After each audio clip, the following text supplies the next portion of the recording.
Mentoring Project by Jessica Saldivar. Throughout our module, we researched the mentoring relationship.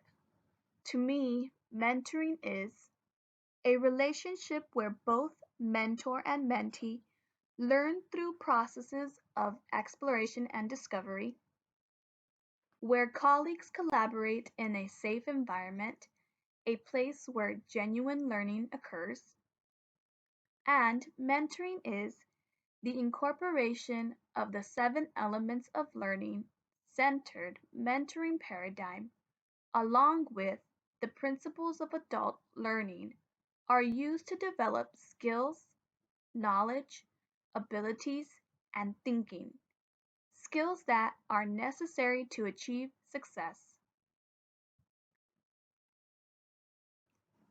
The mentees I had the privilege of working with this past year included Janice Saldaña, Raúl Ramirez, and Hector Hernandez.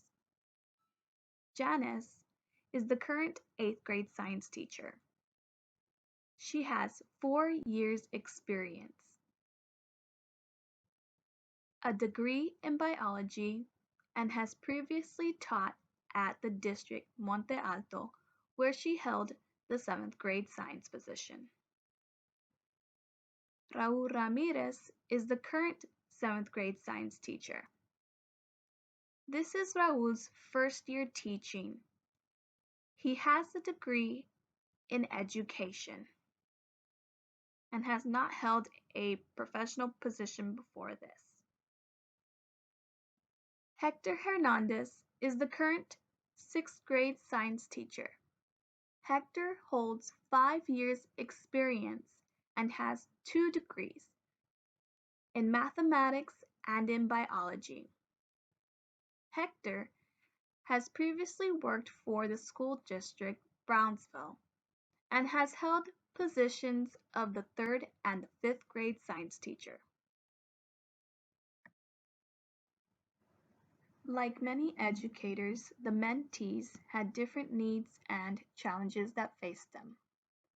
Janice asked how to approach difficult situations in the classroom where the student may be misbehaving and finds that the parent also seems to have the same issue at home. Janice finds herself struggling to find the right words that could resolve an unpleasant situation.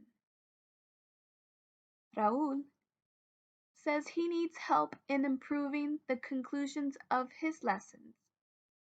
Due to short class periods, he finds it difficult to wrap up the lesson, leaving the lesson feeling unfinished. And lastly, Hector has difficulties introducing information when he begins a new concept. He also needed assistance in incorporating academic language effectively in his lessons. When entering a mentoring relationship, it is imperative that the mentor and mentees remain focused on instructional goals. These goals will keep the mentoring meetings focused and on track. During our first meeting together, the mentees brainstormed and created the 3 following instructional goals. Goal 1.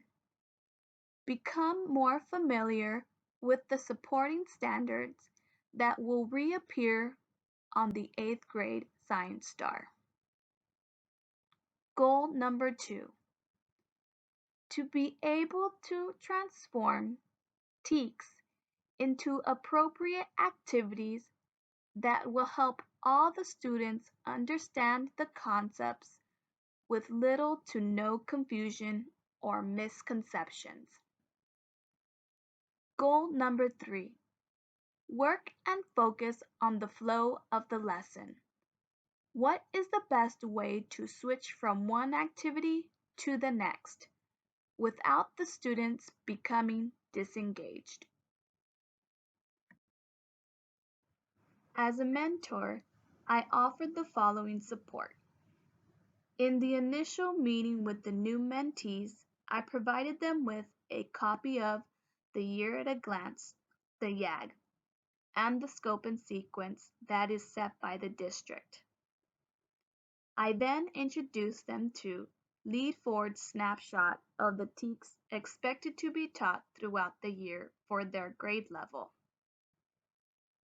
Next, I provided them with ample time to ask questions or for clarifications on standards.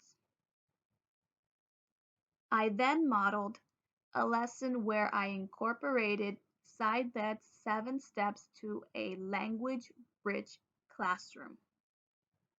These strategies are highly recommended to help with increasing the use of academic language in lessons. And lastly, I shared resources used in previous lessons such as the textbook, notes, and activities video clips. Conclusions I have made from this mentoring project. Mentoring relationships can be a valuable resource for new science teachers. As mentors, we learn that our involvement with developing teachers needs to be constructive and consistent to provide sufficient support. Mentoring is a critical component in helping teachers with both the new curriculum and enriching their practice. And lastly, using the mentoring plan as a guide, future mentoring relationships will be organized and beneficial for both parties. Thank you very much.